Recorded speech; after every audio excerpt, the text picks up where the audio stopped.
Dobrodošli v podkastu Mladost na kmetiji. Pozdravljeni v novi epizodi podcasta Mladost na kmetiji. Z vami sem Marko Mesojedec in tokrat sem se odpravil v Dole pri Litiji, natančneje smo na oglarski domačiji Brinovec.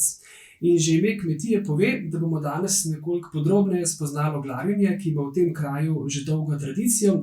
Moj sogovornik pa je mladi kmet Tom Brinovec. Tom, lepo pozdravljen. Dober dan. Tom, vaša kmetija se ukvarja z več dejavnostmi in smo pa v kraju Slavina. In tukaj ste poleg vaše kmetije še dve kmetiji in, kakor si dejal, se vse tri kmetije ukvarjate z oglarjenjem. Ja, tako je. To pomeni, da na zelo majhnem območju je to oglarjenje precej prisotno. Ja, pri nas v bistvu v celi krajevni skupnosti Dole in na tem območju je oglarjenje zelo prisotno. Smo v bistvu edini takšen kraj v Sloveniji, pa tudi v Evropi, kjer se je oglarjenje ohranilo v tako velikem obsegu, da se še tako na veliko kuha oglje, ker nas v tej krajevni skupnosti se z oglarstvom namreč ukvarja še kar 15 kmetij. In v naši vasi so 3 kmetije. Ja. Zdaj, na vaši kmetiji je ta tradicija oglarjenja že precej dolga. Že tvoj praded se je ukvarjal s tem. Ja, tako je. Tradicija je v naši kmetiji dolgo okrog 100 let. Najprej prvo kopo je skuhal praded, potem dedek in potem je šlo to naprej iz roda v rod, tako da danes smo 4. generacija, ki se ukvarja s tem. Ja, zdaj morda naši najni poslušalci ne vedo točno, kaj pomeni beseda kopa, bomo o tem seveda nekaj več povedala. Zdaj v oglju smo že najbrž že kar nekaj slišali, pa vendar. Zdaj vaša glavna dejavnost je sicer mizarstvo, logično, ker smo na območju, kjer vas obkroža, kot vidimo, gozd, ampak o tem nekoliko več. Vse pa se vrti okrog tega oglarjenja. Zdaj pa, če malo predstaviš pravzaprav vašo domačijo, vašo kmetijo, je kar velika po obsegu, kaj ne? Ja, naša kmetija obsega 52 hektarjev, od tega je približno 42 hektarjev gozda, ostalo so obdelovalne površine. Ukvarjamo pa se z kmetijstvom, krave dojilje, potem pa imamo registrirani še nekaj dopolnilnih dejavnosti, to je mizarstvo, oglarstvo, pa turizem na kmetiji, ki je vezan na oglarstvo, imamo sprejem skupin. Ja, tudi o tem bova še nekaj več povedala. Omenil si tudi, da imate živali, no, ko sem stopil iz avta ven, so me presenetili tudi, imate tudi 4-nožne prijatelje. Tudi, ja, tudi. Brez tega na kmetiji tudi ne gre. Ne. Ja, zdaj na vaši domačiji živite kar 3 generacije, ne? Poleg tvojih staršev so tu še stari starši, pa ti, tvoj brat in še 2 sestri. In če sem prav seštel, to pomeni 8 družinskih članov, torej kar velika družina. Zdaj, koliko vas pa prav živi od dela na kmetiji in od dela na domačiji? Ja, trenutno smo zaposleni 3 na kmetiji, to je oče, mami in pa jaz. Pomagamo pa, oziroma pomagajo pa vsi ostali, tudi zraven, se pravi tudi stara ata, pa stara mama, pa bratje, pa sestre. Ja, se pravi, ima vsak svojo funkcijo in vlogo v družini. Tako je. Ja. Omenil si že vaše dopolnilne dejavnosti, ki jih imate na kmetiji, pa bova zdaj res morda malo bolj razčlenila samo to oglarjenje in vse, kar si omenil, kar sodi zraven, ampak najprej razčistiva tole dilemo. Kdo pa je glavni oglar v družini, glede na to, da ste 3 generacije? Glavni oglar trenutno je oče. Prej je bil stara ata, ampak zdaj pa, ko je že malo v letih, zdaj pa to vlogo prevzel oče. In ti si pa seveda tudi aktivno... Seveda, vsi drugi še pomagamo zraven. Aktivno vpet v to. Ja, torej vi prav doma pri vas izdelujete oglje, kar je najbrž logično, glede na to, da imate toliko gozda. Pa če najprej, pa bomo potem šla čez vsak proces nastajanja oglja, ampak če najprej pravzaprav na kratko opišeš to zgodbo, kako pravzaprav pride do oglja, do torej končnega izdelka najprej. Ja, kaj potrebujete vse za to? Ja, sam proces kuhanja oglja se začne v gozdu, kjer moraš posekati les in ga spraviti potem na kopišče. Naj povem še, da je bilo včasih, so se kope kuhale v gozdu, zato ker ni bilo tako moderne mehanizacije, da bi les spravili ven. Danes pa, ko imamo na razpolago gozdarske prikolice, traktorje, vitle, je pa to veliko lažje. Ko posekamo les in ga spravimo na kopišče, moramo na to se najprej zležijo drva v krog in na to začnemo z zlaganjem kope. Začnemo zlagati tako, da damo na sredino 3 kole, od spodaj, kot če zanimivost pa ne povem, da se položi križ, ker so bili oglarji vraževerni in so verjeli, da bo to prineslo srečo. Potem pa začnemo z zlaganjem kope.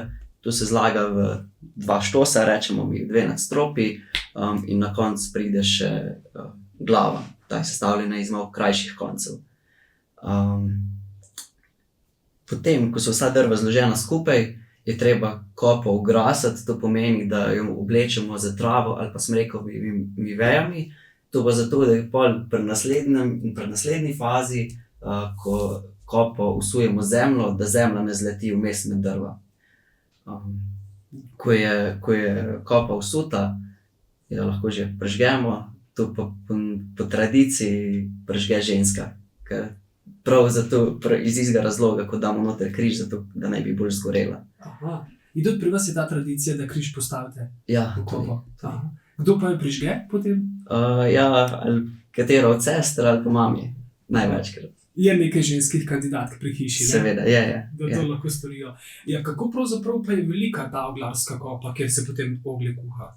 Kopa je tako ena povprečno velika kopa, je velika 6 ton, oziroma je sestavljena iz 60 metrov drv. Ta pretvornik je 10 metrov drv, je enako 1 tona oglja.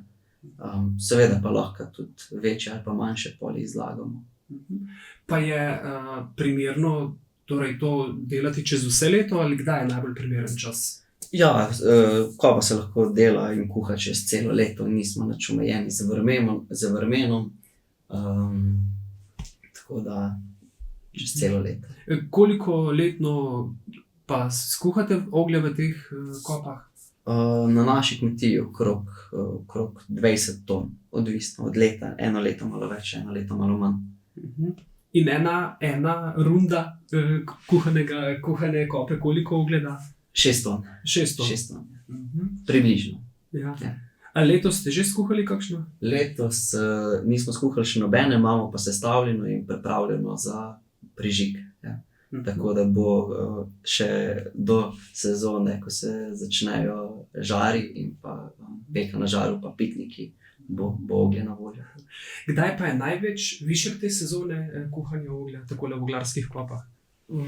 Ja, ponavadi je tako, da se po zimi les pripravlja v gozdu in se nekje do spomladi prštima, potem pa se pride pomlad, pa malo lepše vreme, pa začne zlagati skupaj in pol tudi pržge. Zdaj, pojavlja se tudi vprašanje, pri vas imate veliko gozda. Kater les je pa pravzaprav najbolj primeren za kuhanje oglja?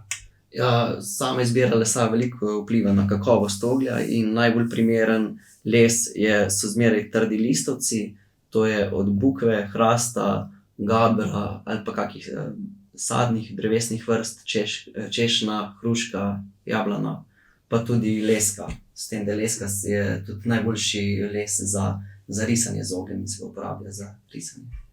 In pri vas je tega lesa dovolj na voljo? Ali ga morate še odkje druge? Ne, ga je dovolj.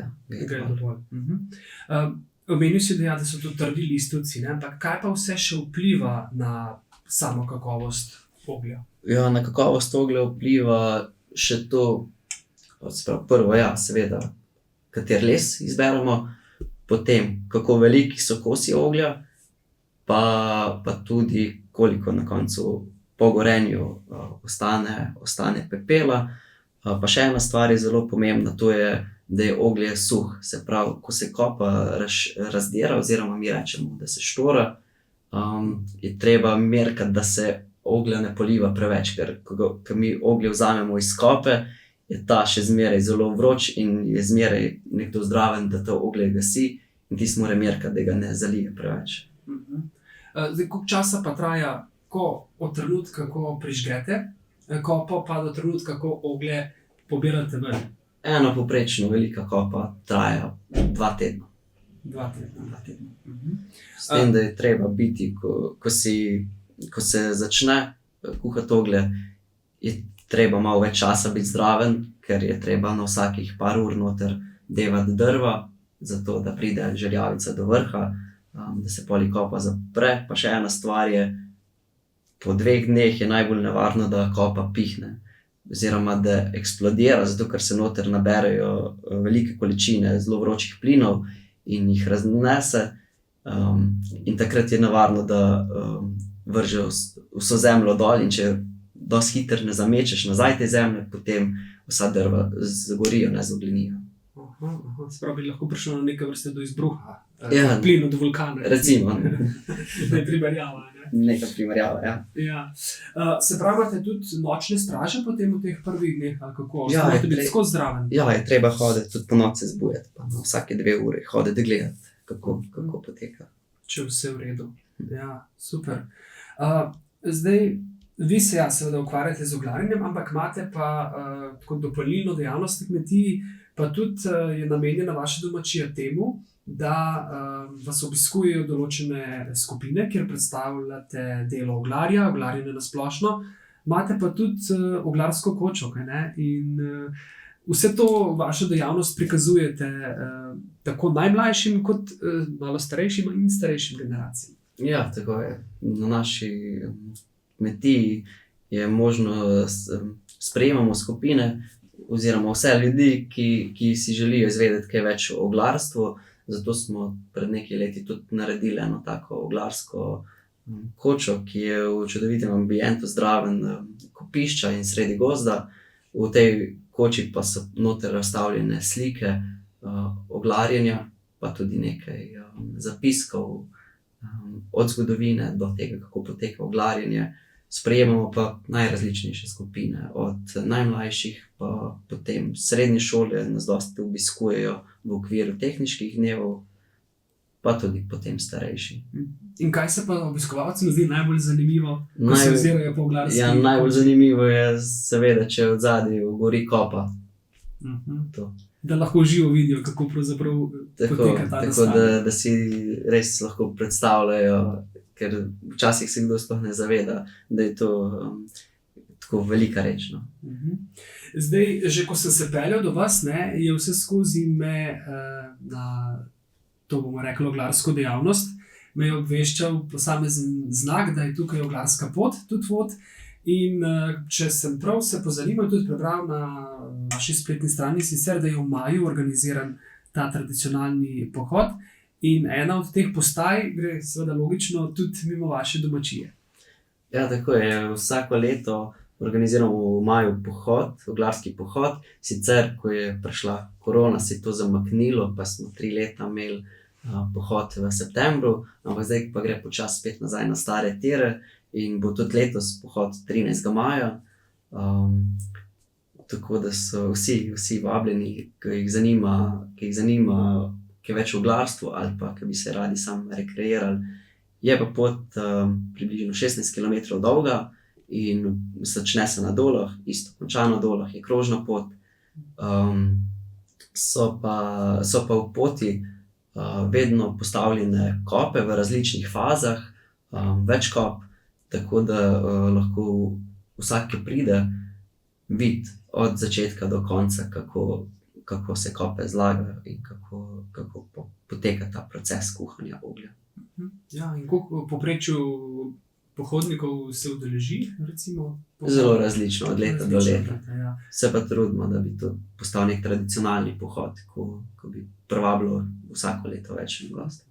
No, še posebej mi je bilo zanimivo, ko sem bral, ne, da ponavadi, ko pridejo obiskovalci na vašo domačijo, da jim postrežete tudi z oglarsko malico. Pa me zanima, kaj pa je pravzaprav sestavlja oglarsko malico? Kaj je obvezni del oglarske malice? Oglarska malica je lahko, ali je to jota, ali je to nek narezek, ampak ena stvar pa ne sme manjkati, to je oglarski kruh. To je domači kruh, v katerega je dano še mleno oglje. Lepo. To je ta posebnost. Potem dobiš malo drugačne barve tudi? Ja, seveda. Oglje voda, ne? kruh je čist črne barve, tako zelo zanimiv za pogledati, pa tudi malo drugačnega okusa, ker ti malo škrta oglje na zub. Oglje mora biti zdaj kakšna moka točno, pa ni predpisano. Ne, to je pa želji peka. Tom, kot si omenil, je ta tradicija oglarjenja v Dolah pri Litiji je prisotna že dolgo časa, ne? Praviš, da že več kot 100 let v teh vaših krajih. Zdaj pri vas na vaši kmetiji se ukvarjate že približno 100 let s tem. In tvoj praded je začel, ampak kako pravzaprav gre, recimo to, kje je to zabeleženo, v kakšnih zapisih, ali gre to kot ustno izročilo, kako pravzaprav to znanje poteka oziroma se predaja naprej? Ja, nekaj zapisanega, večinoma ustni zapisi. Je pa tako, da se v bistvu temu načinu kuhanja oglja reče tudi italijanski način kuhanja oglja, to pa zato, ker so ta način kuhanja oglja prinesli k nam Italijani pred več kot 100 leti. Ampak takrat, ko so oni začeli kuhati, je bilo tako, da so v bistvu samo prišli sem in od kmetov odkupili les in sami sežgali kope. Ampak potem, ker kmetje niso bili zadovoljni z ceno, ki so jim plačali za les, so se odločili, da bojo pa sami začeli kuhati oglje. In tako pač je še danes. Ja. Na ta način je tudi tvoj praded začel? Ja, in na ta način, ja. Pa imaš tudi ti veselje do tega? Ja, seveda. Si želiš to tradicijo nadaljevati in jo spodbujati tudi? Bom nadaljeval to tradicijo, ja. Ja, super. Tudi zaradi tega to sprašujem, ker najbrž potem ni naključje, da si ti po izobrazbi tudi lesarski tehnik in vaša v bistvu glavna dejavnost na kmetiji pa tudi mizarstvo, tudi s tem se ukvarjate.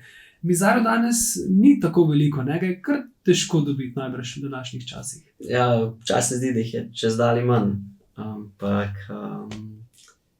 ja, smo pa... Ste iskalna roba? Smo pa iskalna roba, ja, tako. Dela je zmeraj dosti, ga ne zmanjka in to je dobro.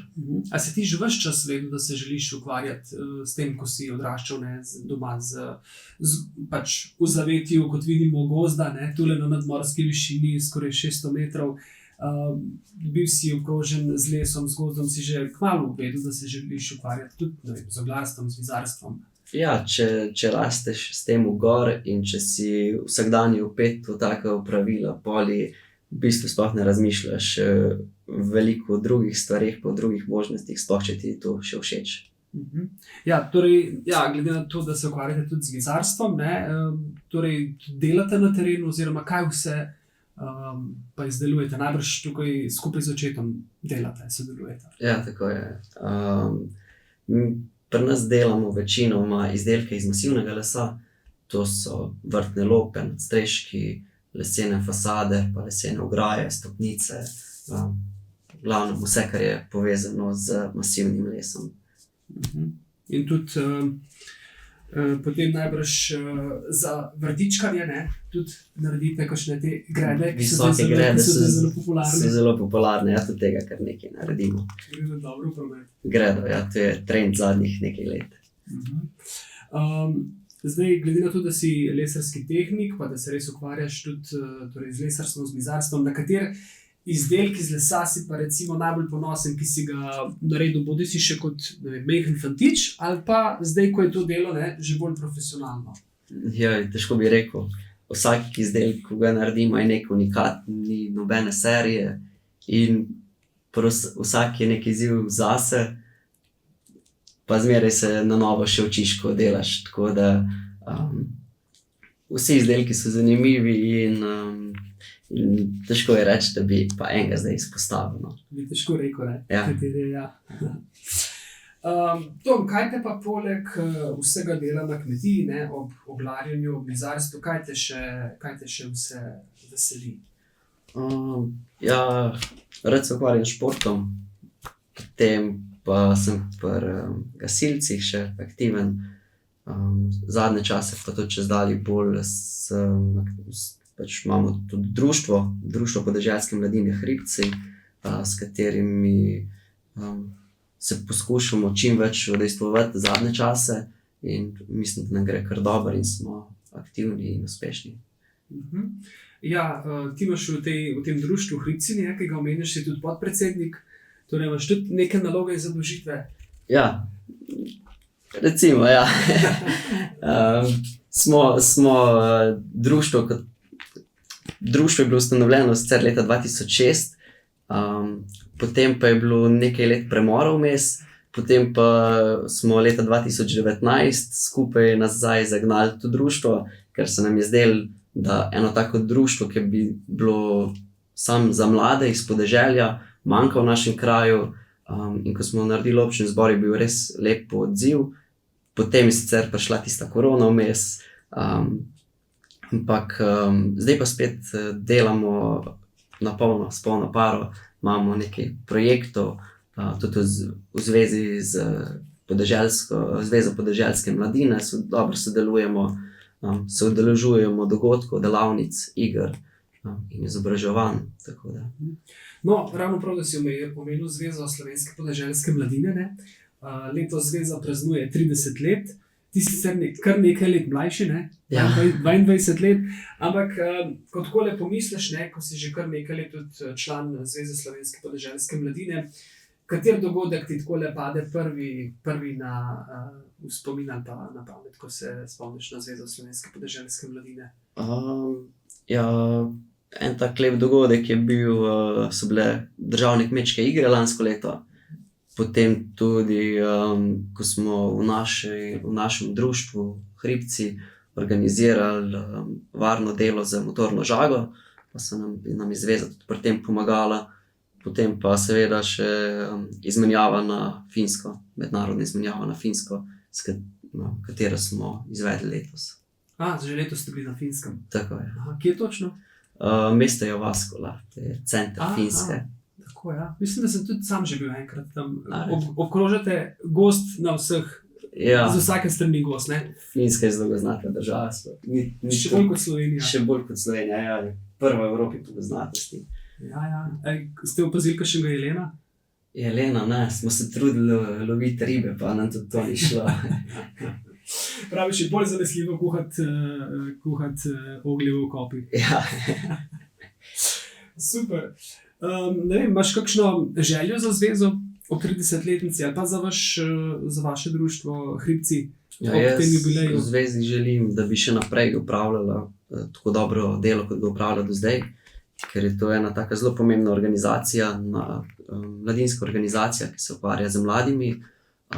In mislim, da ima zelo veliko vlogo tudi pri izobraževanju, pa pri mednarodnih izmenjavah, pri zabavi, ko organizirajo te kmečke igre, pa tudi pri soustvarjanju kmetijske politike, vzdržne kmetijske politike za mlade. Ja, seveda, pomembno je, da se mladi združujete, seveda imate veliko idej, ampak če vse te ideje date na plano in da imate tudi neko podporo strani Zveze slovenske podeželske mladine, pa še vse skupaj veliko lažje. Omenil si, da se rad ukvarjaš tudi s športom, in sicer nogomet, ampak kako pa igrate nogomet tule med temi griči, tule v vaši vasi? Ne vidite ravno veliko ravnih polj. Ja, je pa igrišče malo v bregu, no. Ne, sicer pa je športno društvo Dole ima pač igrišče za športnim društvom Dole, potem igramo nogomet, pa športno društvo Dole tudi organizira oziroma ima čez smučišče na Dolah, tako da tam dosti smučamo. Se pravi tudi smučišče v vaših krajih? Tudi. Ja, tudi zdaj. Zato je pa priročno, če so hribi. Super. Ja, letos je bilo nekaj priložnosti za smuko, no? Je bilo, ja. Je bilo. Vreme je bil ta prav. Slalom, smuk, katera disciplina? Ja. Smuk. Smuk, ne? Vcevca, ja. Tako. Si pa tudi menda prostovoljen gasilec, se pravi, upravljaš eno tako odgovorno in pomembno poslanstvo. Predvidevam, da si gasilec še res, ko si bil še zelo majhen. Ja, pri nas, v naših krajih, to je tradicija, oziroma je kar navada, da ko si nekje v prvem, drugem razredu, greš k gasilcem. Verjetno tudi zato, ker smo dosti odmaknjeni od kakega večjega kraja, pa ni veliko drugih interesnih dejavnosti, tako da je to ena taka super stvar za popestriti popoldneve. Sicer smo bolj majhno društvo, smo pa vseeno dosti dejavnih, tako na tekmovalnih področjih, pa pri izobraževanju. Tudi lansko leto smo tako kot veliko drugih društev pomagali gasiti požar na Krasu. A si bil tudi na Krasu? Tudi, ja. Tako da smo aktivni, čeprav smo majhno društvo. Ko si omenil ravno tole požarišče na Krasu, kakšna izkušnja je bila pa to zate? Ja, zelo zanimivo, no. Se vidiš, kako je včasih človek nemočen proti naravi, no. In je zanimivo, ko je toliko gasilcev, toliko enih ljudi na terenu, helikopterji ves čas v zraku. Imaš tudi tukaj izkušnje z domačih krajev, glede na to, da vas obkroža gozd, ne, da če pride do kakšnega požara ali pa recimo, ne, ko imate kopo, praviš, lahko se zgodi, ne, tudi kakšen izbruh teh plinov in lahko bi kaj zagorelo, ampak zaenkrat je bilo še vse. Zaenkrat je bilo še vse redo, ja. Je pa vsako leto kakšna intervencija, ki gori gozd, saj smo z njim obkroženi, na srečo, pa upamo, da tudi v prihodnje bo tako, nič hujšega. Ja, Tom, začela sva seveda z oglarjenjem, z oglarsko kopo, z ogljem in s tem, kar pri vas na vaši domačiji v glavnem počnete.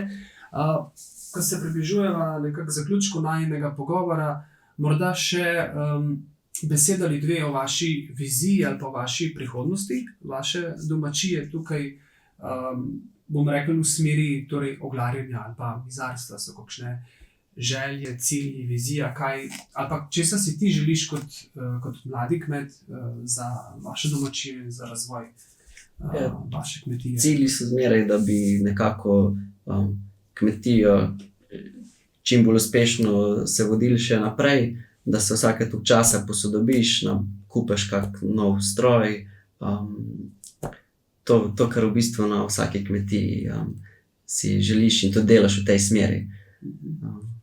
Omenil si, ja, stroje, sem še to morda prej nisva obdelala, ampak potrebujete da pripravite kopo, no, ampak približno, katero orodje, katere stvari potrebujete pravzaprav pri tem? Tu je večinoma gozdarska mehanizacija, traktor, pa prikolica, vitla, takšne stvari. Med samim kuhanjem oglja pa ne rabiš nobenega stroja, samo je bolj ročno delo. Seveda, brez rok pa ne gre, ne? In vsak par rok prav pride. Ja. Čisto za konec, Tom, te prosim, pa če dopolniš naslednje stavke, namreč gre za to, da vsakega od vas v podcastu Mladostne kmetije vprašamo po določenih asociacijah, po določenih mislih, željah, ki jih imate. In če bi te recimo vprašal, kmet je biti lepo, ker, kaj bi dejal? Ker si neprestano v stiku z naravo. Mladost na kmetiji je po tvoje zanimiva, saj imaš veliko dejavnosti na razpolago, veliko iger, s katero se učiš in izpolnjuješ samega sebe. In če bi te nekdo vprašal, da je vaše oglje najboljše, zakaj je vaše oglje najboljše? Ker je najbolj kvalitetno. Dober in kratek odgovor. Tom, najlepša hvala za ta sproščen klepet tule v zavetju vaše domačije, v vasi Slavina, v Dolah pri Litiji. Zares v lepih koncih živite. Na trenutek vas je kar težko najti, ampak nič za to. Pomeni, da ste skriti, ampak vaši izdelki in vse, kar delate, pa je zelo, zelo dobro.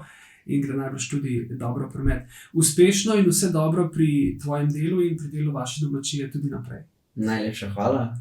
Tudi jaz vam želim, da uspešno izpeljete ta zelo zanimiv projekt. Hvala lepa, Tom, in spremljajte nas še naprej v novih epizodah podcasta Mladost na kmetiji.